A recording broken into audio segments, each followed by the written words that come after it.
important events? All the important events that happened to me after I started to practice Falun Dafa, even before practicing Falun Dafa, that now I remember that has something to do with Falun Dafa. I remember all the details, and I'm a scientist trained, in the modern time, and I don't follow anybody. There's no way people can convince me to follow anybody if I cannot integrate, the information into my system, and very carefully evaluate it, and then consider that to be acceptable. So for me, I was one of those most stubborn ones that would hold on to my old notions, don't want to let it go until I prove it's otherwise, Like God. I would never believe in God if I don't experience God. That's how stubborn I am. Okay? If I don't experience God, don't tell me God. I don't believe it, If I don't experience the truth manifesting through my own experience, I will never believe it. So I'm very stubborn. And I evaluate everything with my own body. If my body doesn't experience it, and my mind can have no way to understand it, I will not accept it. So the Falun Dafa teachings, to me, I have to validate what Master Li says in that book. If I cannot validate it, I don't accept it, But I have one thing that I'm very, very good, that not like other people. I'm open-minded. It's like I will not dismiss something without evidence. I'm very careful about that. If I have no evidence, I will not randomly dismiss something and say, oh, it's not possible. I will consider everything is possible because I don't know everything. I have this one thing that just like Socrates. I'm humble enough to know that I don't know everything. I'm humble enough to understand that I'm very limited in certain things. But at least, although I don't know everything, but I will try to test it. I'm experimental. If Master Li says this is the way, I will follow it. And I will check it out. And I will see whether it's real or not.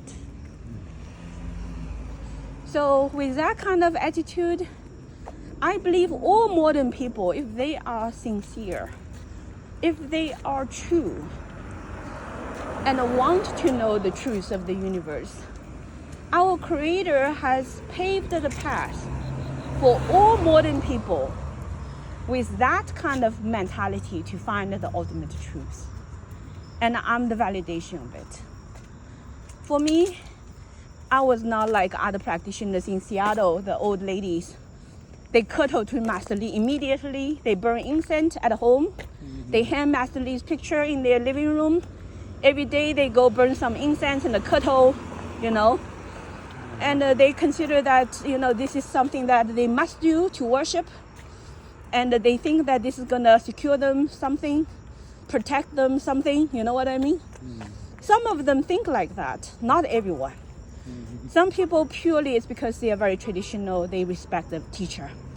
And they use their way to show reverence to the teacher. But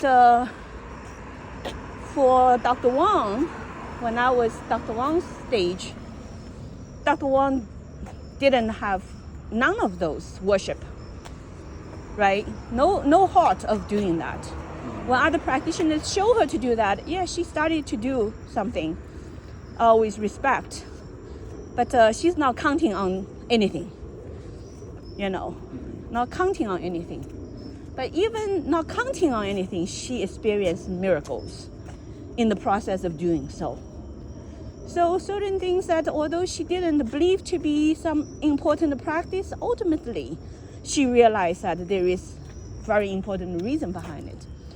And so new experience keep on coming, and the old notions were washed away, and the true knowledge gradually manifested into the journey of cultivation.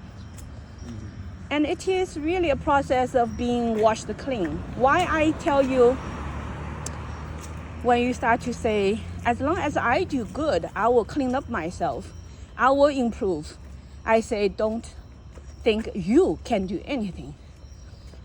As a matter of fact, I never thought that I need to go to teacher for help. When I was Dr. Wang stage, I always believed that everything has to come from myself. I'm independent. I'm not going to count on people. Certainly, I'm not going to count on my teacher. My teacher teaches me a book. I read the book, and I just follow the book. That's it. If I have a problem, I'm not going to go to teacher for help. I'm going to solve it all by myself. You know, that's how Dr. Wang thought about it. But she eventually failed to solve everything for herself, and she was about to die. There was no way she could solve it anymore with her level of understandings. And when in desperation, she finally said, "Teacher, please help me to sleep. Just help me to sleep for several hours, it will be okay." You know, only one time when she really, really was desperate, she decided to give up on her ego and ask teacher to help. Only one thought, that was enough. She immediately fell asleep, and the whole body immediately recovered. And it's not that you need to go to the teacher for everything for help, but you need to know that without your teacher, you're nothing. You cannot do anything, as a matter of fact, because it is the teacher who is guiding you, who's protecting you, you know, who's elevating you, and it's all done by the teacher. You can cultivate, but ultimately it is your teacher who is doing everything for you. That's the point I was trying to let you know about. A lot of people who are atheists, you are fundamentally an atheist. Still in your mind, you don't have strong faith in God, the invisible world. You secretly laughing at people doing prayer and thinking that it's never going to work. It works. Prayer works. Prayer for some spiritual practice is essential. For the Christians, they're supposed to pray. They pray for guidance. They're not supposed to go pray for money and power and this and that, the human world again, because that's not what they're supposed to be praying. But their prayer is a way of connecting with Jesus. When they pray, the message will be sent to the high realms, and the high beings in that school of spirituality will hear it. And that is the true foundation of church. Why there is church? Church initially was supposed to be the house of the divine. That although Jesus is not alive as a human being in the human world, if you go to church, that's Jesus' home. That's where you're gonna get help when you go to church. In the church, you pray, you make prayer, and Jesus will answer you. Jesus will guide you, and Jesus will do all the great things for your spiritual elevation and purification. That's Christianity. And if you're not a Christian, you don't know how it works. If you start to look down upon that and start to comment this and that, you offend, you know, high beings of that school. It's not good for you. So arrogance in spiritual practice is not good. To be able to be respectful and, you know, to not to mind other people's business. If they have a teacher, you know, like Jesus, or they have a teacher of Buddha, and in their heart they are following their teacher, you definitely shall not disrespect those people. Even if people who are doing things in a very stupid way, still, if they have chosen to do that, you know, it's not gonna do them any good if you try to say, hey, don't do this and that. if they are already in the spiritual school. So spiritual school is very serious. If they have a spiritual faith, religion, I don't touch people's religion. If you follow Jesus, good, follow Jesus. If you follow Buddha, good, follow Buddha. If you follow anybody who is a great spiritual teacher, go ahead, follow it. Because I know that all those great teachers are the team members of our Creator. So they are taking care of their students. And you shall not go meddle their business. It's only troublemaking.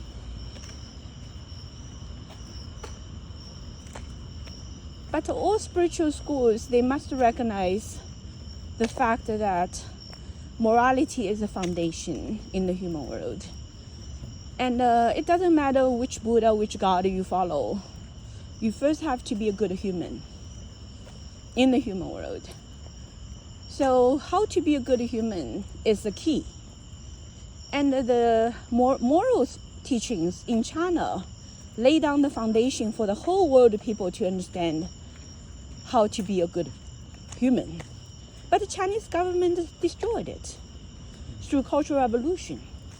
So modern people have no guidance about morality anymore. And that's why I believe that our work is going to be very important to, bring people together and examine the good moral principles in all spiritual schools. All the spiritual schools, when it comes to the human world, is the same about human moral. That's where you can unite all people through moral teachings. Because if you tell a Spanish parent that children should respect the parents, they like it. If you tell Indian, Chinese, American families the proper relationship of male and female, they like it. Nobody's going to go against it because it's the same. It starts from being a good human. It is in the human world to be a good human. Then you will be able to ultimately be saved. So it's a common ground. Moral education is a common ground for all schools. And the moral teachers can be from all different spiritual lineages. A Christian can be a moral teacher. A Buddhist can be a moral teacher, right? And so anybody, if they really follow fundamental moral in the human world, they can be a good moral teacher. But we definitely cannot indoctrinate other people with the spiritual faith that we as moral teacher each have chosen. I will never indoctrinate people to learn Falun Dafa. It's their choice what they want to learn. But I want to tell them that CCP persecuting Falun Dafa is wrong. Yeah. As any human being, you shall not support such brutality and inhumane persecution. And you shall know the truth behind the persecution.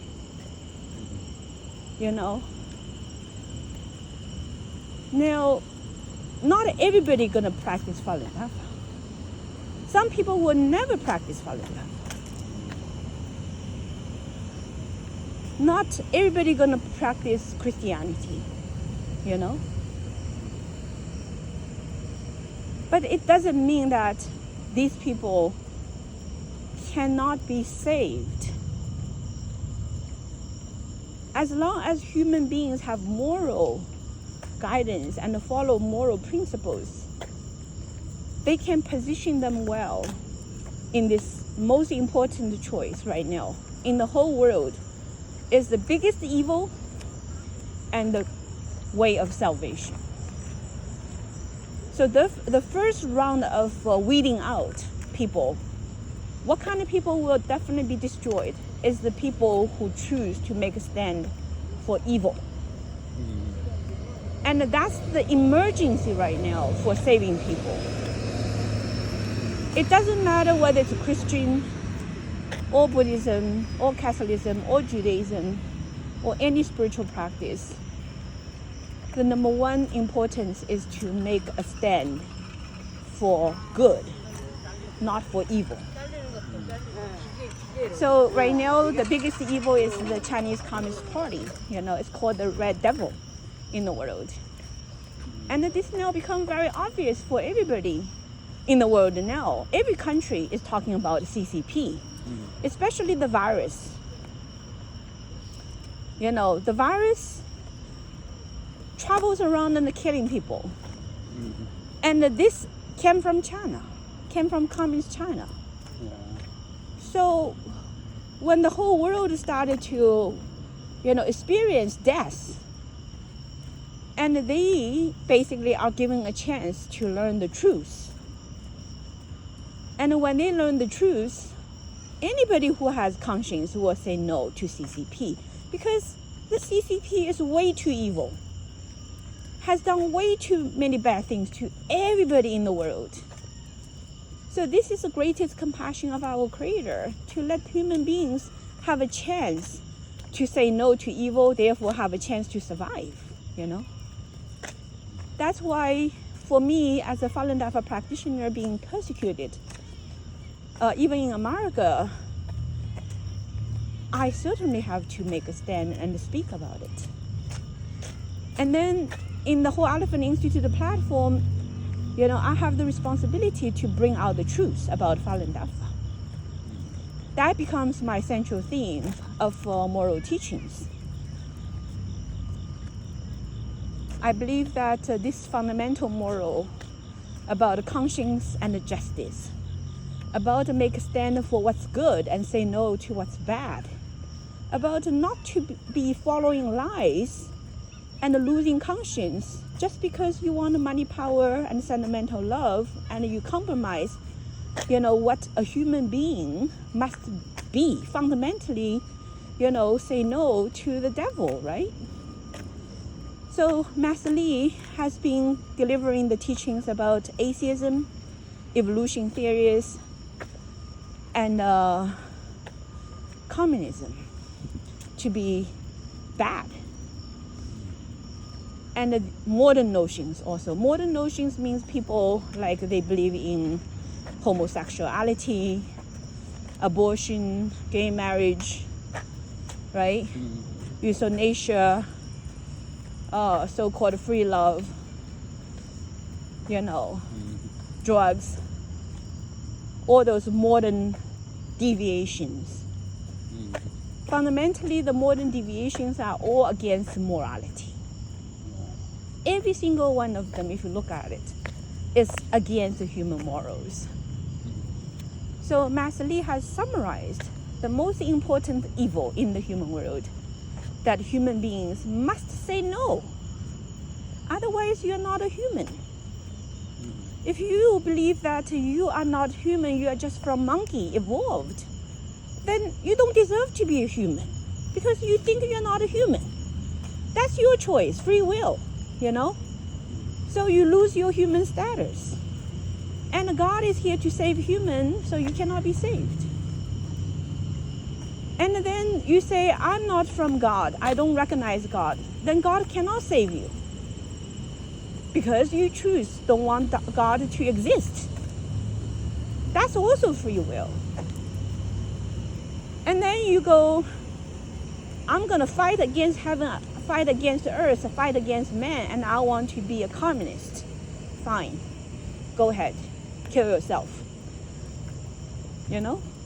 Because you are part of the nature. And if you want to kill the nature, then you kill yourself first. That's your free will. Correct? So God gives people free will. When people want to kill themselves, sorry, God cannot help you. If you choose to kill yourself, if you choose not to be a human, right? So that's the fundamental moral messages we must deliver to our community too.